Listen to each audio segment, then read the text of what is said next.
Today, we're going to take a look at SSL's 360 Link Virtual Mixing System. This is the SSL 360 Virtual Console.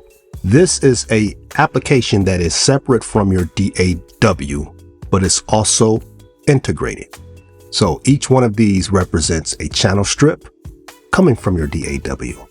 Now, as you notice, it's kind of bland looking. That's because we don't have anything loaded in our DAW. We're going to use Reaper, and I'm going to start with the first track here. If you have one of these two here, then you should be familiar with the 360 app. So this is the SSL channel strip version 2, right? So we have that loaded on the kick channel here. I'm going to go into Reaper's mixer and I'm going to load up the SSL bus compressor 2 on there. And then we'll return back to the 360 app and you'll notice we have two new entities on the screen now, right? So instead of the blank area, we have now a channel strip with the name and the color of that track.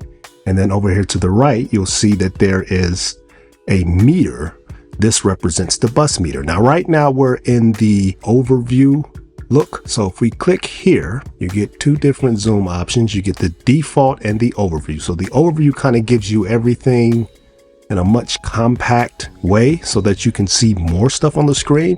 But the default is where you get a much closer view. We'll stick with that for right now. This would be the kind of standard way of looking at this. Now we have the channel strip here. You can scroll through the different parts, or if you so like, you can actually minimize each section down to just this view, right? So we have the output section. Now, this represents the plugin itself. That's what we're looking at, the plugin instance on this channel, right? But if you notice, we have plugin and DAW for the pan and the fader. So if you actually click this now represents the actual fader position in your DAW. So let me demonstrate that. So I'll pull this all the way down. Back here in Reaper, our fader is down. If I pull it up to about right there, back in the 360 app, that is there. That is irrespective of the fader that is in the plugin itself. So without even utilizing the plugin, we have some availability to control our DAW's gain and pan, solo and cut. So now I know what you're thinking. If I take this plugin off and I go back, we don't have this function. So the assumption would be that you have to own the SSL plugins in order to use this. Well, this next part is why I'm sharing this here in 2025. I stumbled on this at the end of 2024 and stumbled on even more at the beginning of 2025. So I'm going to share that in just a second, but let me not dismiss the bus compressor over here. So if I double click that, this gives you the center section, so to speak, of your SSL console. This is the SSL bus compressor that we loaded in Reaper on the master. So if I turn this to 0.1 and put this at -20, just to reflect some changes, you'll see that the changes are reflected here as well, right? Cool. So anybody that owns the SSL bus compressor or the channel strip, you have an ability to work on your record in the SSL 360 app, right? But this video isn't about that. Reaper was crashing, so we'll do this in Cubase. So I'm going to go to our master channel and we're going to do the link bus compressor. Okay, so now let's go back over to the SSL 360 app and you'll notice that we have to the right here, this guy. Now it's empty, and the reason it's empty because this is a host plugin. So it's a plugin that hosts other plugins. If we click at the top here, configure 360 link, this is where we do our business. So right now, this is the mapping screen and I don't have any other plugin loaded. So what we're going to do, we're going to load in the Brit Strip plugin. Of course, that's a need-based plugin, but we're still going to use it in this fashion. And if you haven't seen the Brit Strip review that I did, check it out. So clicking on plugins here, we get a list of all of our plugins that this thing will open up. So we're going to look for Heritage Audio, Bridge Strip. So we'll mark that as a favorite and we'll double click that. So now we have the 360 plugin loaded with the Bridge Strip plugin. So now we're going to do our mapping. So it's very limited in what you can add here, but we need just the dynamics, right? Threshold, we'll look for threshold here. Where are you, good friend? There's our threshold. So we'll click threshold. We'll click threshold here. And now that's been added.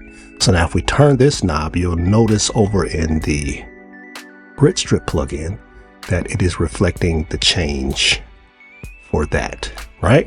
Makeup, we want to make sure we select makeup. So we select that. For release, we'll select release, and so on.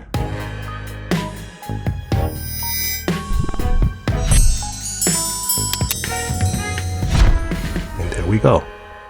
And then for the attack, I think we'll still select attack here. So we have fast attack, and then we can turn that off and on with this knob.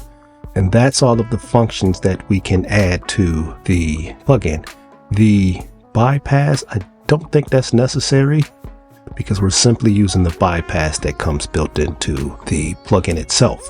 It is limited in its scope, but in this instance, we're not using the EQ whatsoever. So that is something to keep in mind. But again, in its limited scope, it's functional for what we need it for. Now, let me try something that I was not able to do prior, and that is the meter. Now, I don't know if the meter is in here, and it does not look like that it is. No, it is not. So that's one of the drawbacks, is that if the meter information is not available as a output through the underlying system, then you won't be able to see the compression reduction reflected. Some plugins do, some plugins don't.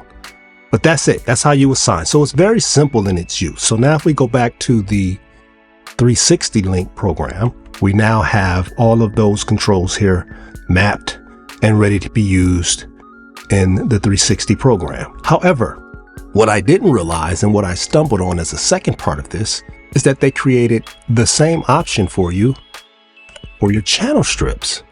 So that is this guy.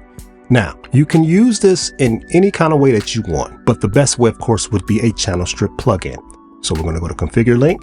I'm going to go to plugins, Heritage Audio, and I'm going to select this as a favorite.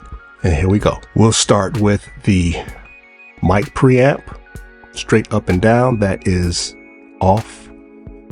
This is cutting it down. That's turning it up. And then we could do the phase option. So you can do this one of two ways. You can select the control on the plugin itself, or you can select it in the list here, right? So let's go ahead and map the compressor. So compressor fast, we'll do attack fast. We don't have the ability to do compressor peak, but the ratio, we'll select the ratio. All right, threshold, the release, dynamics on. Now we don't have gate or expansion, so we won't worry about those. But what we will do, the blend option and the blend off and on switch. So as you can see, the names are actually changing according to parameter you have selected, pre EQ or after. So use this as a switch.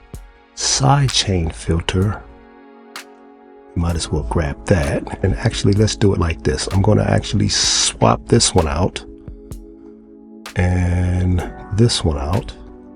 So I want that blend to be above the blend on and off switch. And then put the side chain there. And then for the pre post EQ, we'll select that here. And then we have 6 auxiliary buttons here that we could utilize as well. But we have all of the controls for the dynamics. Let's go over to the EQ section. So our low pass filter, we do not have that in Bridge Strip, but we do have a high pass filter. So we'll assign that here.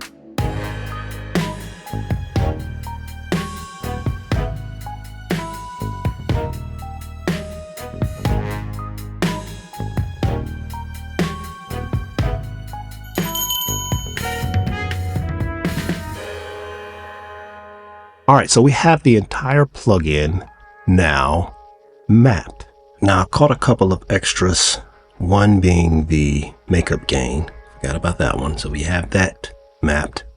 And then I moved the EQ output up here rather than down here in the EQ section because that would get confusing as the lo-fi output.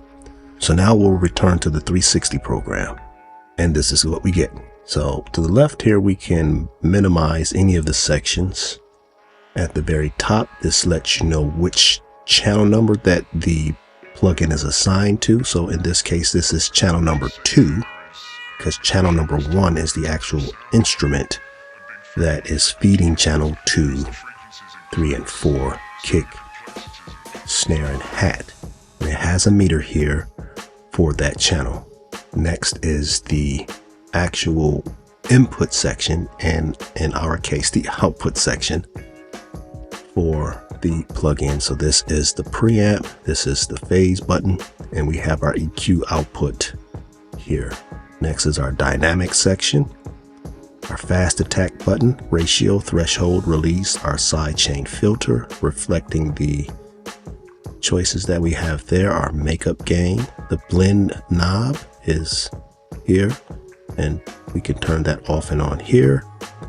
And then this is whether or not the dynamics is before the EQ. And actually what I'll do, I'm going to switch that. So let's go back to Cubase and go back into configure. And instead of that being here, we're going to clear that. I'm going to actually put that here for the pre-EQ switch. All right, so our dynamics can be switched off and on pre-EQ here. Now, another way you can also, from the plugins in the DAW, click on 360. That will actually bring up the program, so you don't have to do a lot of extra key switching. All right, so our pre-EQ switch is now here with the EQ output knob here. I think that just works out better. We have all of our EQs and our filter map. And then these additional controls down here, the sends, these work with your DAW. So if you have send selected in your DAW, these will function to control the amount from here. So right now we have the plugin mapped to the 360 application so that we have the ability to do all of our mixing on this one screen. And I think the main purpose of this is to get you out of that staring at your DAW all day vibe, because that can become a distraction when everything from the DAW is just faced you. This gives you just the stuff that you need, the mixer screen, in such a way that everything is reachable. And again, if you click this button, you can go to the overview and have everything kind of laid out in a much smaller way, which gives you more real estate for making changes across the board. This program is touch compatible if your operating system, and of course the monitor that you have, supports it. So we have channel 1, and on the master bus we have the compression set. So let us do the same thing for the other channels. So now we should have a full-fledged console in 360. And here we have it. This is our entire session here. Now, what I do need are those things that do not have a representation in the 360 console. So going back to Cubase, our vocal bus does not have one. So we're going to actually choose the link program here, right? So that we have that. It's going to be empty, but we have that. Various reverbs and delays, our effects, and now everything is mapped, right? So let me make sure that I color my buses. I'm going to make these all, let's do green for our buses, purple for our effects. What I just showed you was using the SSL 360 link plugin with nothing in it. So the only thing we'll have is the main fader here. So now we have everything mapped, and the bus programs and the effects programs here are mapped as well. All right, so we have everything mapped out. Go back to our default view here. And that is pretty much it. So any plugins that you have that you would like to incorporate into this SSL workflow, you have this ability to do this for free. As long as you have the SSL 360 link channel strip or the SSL 360 bus link plugin. That's this guy over here. Now, if you had the additional metering plugins from SSL, they would reflect up here to complete the entire workflow. So now we have everything set. We can scroll up this section. We keep our faders intact here. We can move through what we need to move through. We can change stuff that we don't need to see at once. If we're just working on EQ, we can just do EQ across the board here. And again, click this arrow and we do overview. And then we have even a little bit more room to work with. We can then turn our dynamics on and have our EQ all at the same time. And if we need to, we can turn our sends on and modify those here. As you can see, some are already reflected in here from Cubase. All of this is pulling from Cubase. It helps to get your brain out of dull mode and into really focusing on mixing. I'm not even going to attempt to try to explain how I got the transport bar working, but I got it working. In Windows, it depends on which Windows MIDI driver you're using because it uses the MCU HUI protocol, which is the Mackie protocol. I managed to get it working, so I can hit the space bar from here, right? So I can start, stop, and record from here. Unfortunately, hitting the space bar and then hitting the space bar again does not work. So I probably won't really use it that much, but it does work if you get it properly mapped to your DAW. All right, now it wouldn't be fair if I didn't show it to you in action. So we'll just do a little demonstration so you can see everything kind of running through here, right?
Spent alone in all of the times we've turned away our love. We're foolish to think that we could run the other way with no pain.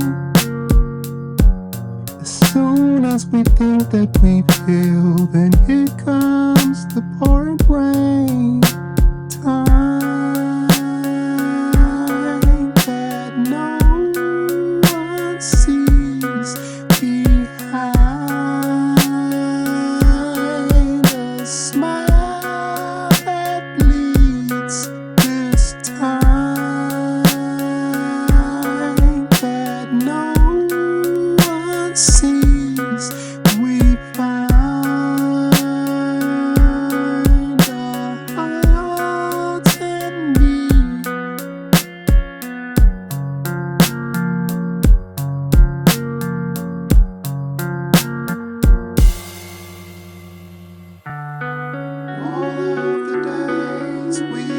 If you're interested in getting a copy of the 360 Link software from SSL, check the link in the description.